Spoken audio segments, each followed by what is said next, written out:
Hello everyone, today we will start exercise 6.3 question number 7. The students of class 8th of a school donated 2401 in all.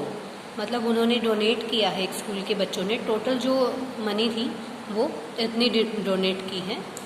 For the prime minister national relief fund each student donates as many rupees as number of student in the class. तो कहता है कि हर एक student ने उतना ही पे किया है जितने नंबर ऑफ स्टूडेंट्स हैं क्लास में. ठीक है, find the number of students in the class.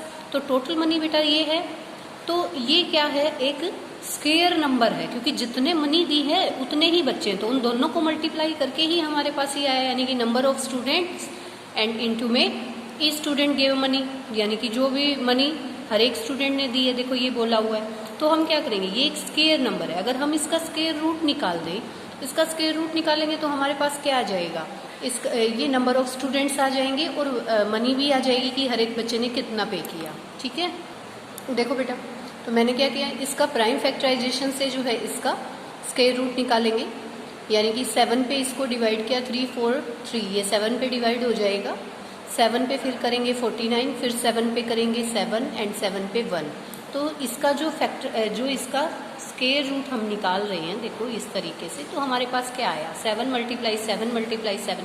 और आपको मैंने बता रखा है कि पेयर में इसको पेयर पे अगर बन जाता है तो पेयर से क्या होता है कि स्क्वायर रूट कैंसिल, यानी इन दो 7 का एक बार 7 आ जाएगा, स्क्वायर रूट उसके ऊपर से हट गया, इन दो पे से एक आ जाएगा, 7 7 जा 49. तो हमारे पास क्या आ गए, 49 स्टूडेंट्स.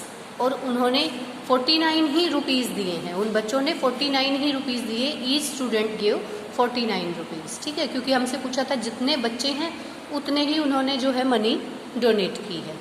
आगे देखो क्वेश्चन नंबर 8. देखो ये हमारे पास क्या है, यहाँ भी कुछ ऐसा ही केस है. यहाँ बोला गया है 2025 plants are to be planted in a garden. इतने प्लांट्स जो हैं एक गार्डन के अंदर प्लांट किए गए. ठीक है, such a way that each row contains as many plants as number of rows, यानी कि जितनी नंबर ऑफ रोज है ना उतने ही एक लाइन के अंदर प्लांट्स किए गए. तो जैसे पिछले 7th क्वेश्चन में था कि जितने स्टूडेंट थे ईच स्टूडेंट उतने ही दे रहा है. अब देखो जैसे जितनी भी आपके पास क्या है, ये रो है, यानी कि देखो ऐसे रो बना के प्लांटेशन किया गया, यहाँ पे पौधे लगाए. तो मान लो ये 4 है, तो यहाँ पे 4 ही पौधे लगाए गए, मतलब फॉर एग्जाम्पल बता रही हूँ मैं. तो अब देखो इसने यही पूछा है कि नंबर ऑफ रोज कितनी होंगी, ये पता नहीं है हमें, पूछा गया. तो ये अगर इसका स्क्वायर रूट निकाले प्राइम फैक्टराइजेशन से तो हमें ये पता चल जाएगा कि ईच रो में कितने प्लांट हैं. ठीक है, तो देखो क्या करते हैं, इसके लिए हम इसका भी जो है प्राइम फैक्टराइजेशन से निकालेंगे. तो 5 पे, क्योंकि लास्ट में 5 है आपको पता है, 5 पे ही जाएगा. 3 पे भी जा सकता है वैसे तो.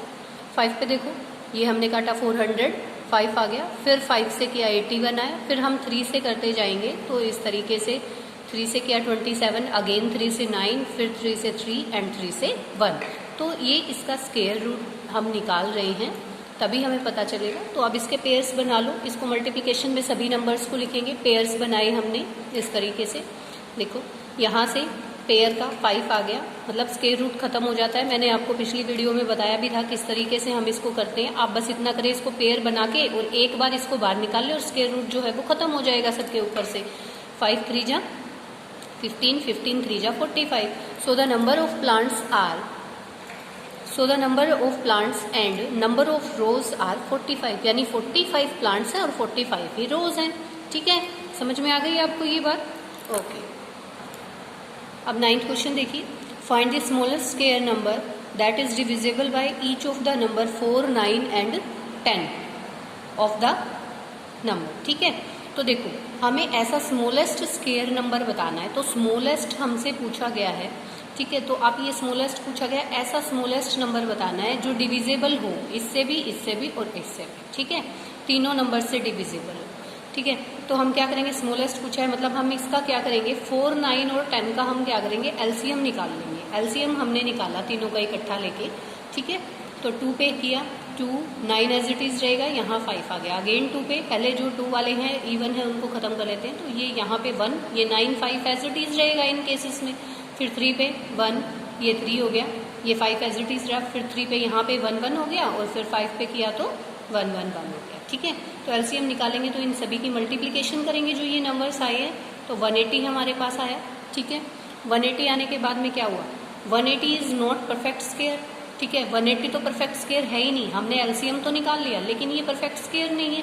परफेक्ट स्क्वायर होने में इसको किस चीज़ की ज़रूरत है, देखो यहाँ भी पेयर बन रहा है, यहाँ भी पेयर बन रहा है, लेकिन एक 5 की ज़रूरत है। ठीक है, आपको पता है ना पिछले क्वेश्चंस में हमने किया था कि जोड़े में ना बने, जब वो पेयर में नहीं बनता तो किसकी ज़रूरत है, मल्टीप्लाई किससे करें, है ना, तो किससे करें, 5 से। तो यहाँ हम वही चीज़ जो है मेंशन करेंगे, 180 is not a perfect square, we multiply 180 by 5, यानी 180 को हम किससे करेंगे, 5 से, क्योंकि इनको मल्टीप्लाई करके तो 180 आ रहा है, 5 की कमी है, तो हम क्या करेंगे, 5 से मल्टीप्लाई करेंगे। 5 से मल्टीप्लाई करेंगे तो ये एक परफेक्ट स्क्वायर बन जाएगा, और परफेक्ट स्क्वायर क्या बनेगा, 900।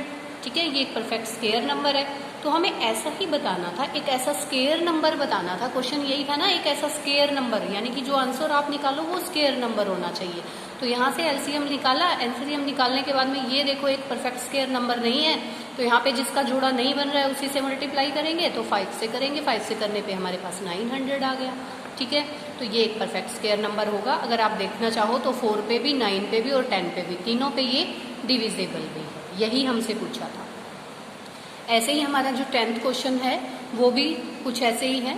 देखिए, find the smallest square number that is divisible by each of the numbers 8, 15 and 20। तो ये भी ऐसे ही है जैसे आपका 9th क्वेश्चन था। हम एलसीएम निकालेंगे, एलसीएम 8, 15 और 20 का हमने एलसीएम निकाला, 2 पे किया 4, 15, 10, अगेन 2 पे 2, 15, 5। देखो जो नंबर नहीं डिवाइड हो रहा वो एज इट इज आ जाता है। ठीक है, 2 पे किया 1, 15 एंड 5 एज इट इज, फिर 5 पे करेंगे और फिर 3 पे। तो अब इसका भी हमने क्या किया, इस तरीके से पेयर बनाया। ठीक है, पेयर देखो किसका बन रहा है, किसका नहीं बन रहा, केवल 2 का पेयर बन रहा है। यहाँ पे एक 2 है, यहाँ 3 है, यहाँ पे 5 है, यानी कि आपको किससे और मल्टीप्लाई, 1 टाइम 2 से, 5 से, 3 से, 5 3 जा 15, 15 2 जा 30, यानी यहाँ पे 120 को किससे मल्टीप्लाई करना पड़ेगा, 30 से। देखो मैंने ये लिखा भी है, 120 is not a perfect square, we multiply 120 to 2, 5 and 3, क्योंकि जो पेयर में नहीं थे उसी से करेंगे, और तीनों से करेंगे तो इनकी मल्टीप्लाई करके एक नंबर ले आते हैं, 30 से करना पड़ेगा to make it perfect square. तो मैंने 120 को जब 30 से किया तो 3600 आया, जो कि किसका बन जाता है, 60 का बन जाता है। ठीक है, तो ये क्वेश्चन आप इस तरीके से करेंगे, 9th और 10th क्वेश्चन। आई होप आपको ये अच्छे से समझ में आया होगा। अगर फिर भी कोई प्रॉब्लम होती है तो आप अपने डाउट क्लियर कर सकते हैं। थैंक यू बेटा।